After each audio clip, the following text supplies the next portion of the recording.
হে মুহাম্মদ, তোমার আগে আমি যে নবীদের পাঠিয়েছিলাম তারা সবাই মানুষ ছিল।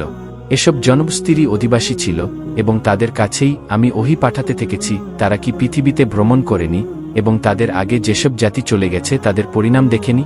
নিশ্চিতভাবেই আখিরাতের আবাস তাদের জন্য আরও বেশি ভালো, যারা নবীর কথা মেনে নিয়ে তাকওয়ার পথ অবলম্বন করেছে। এখনও কি তোমরা বুঝবে না? সূরা ইউসুফ আয়াত 109।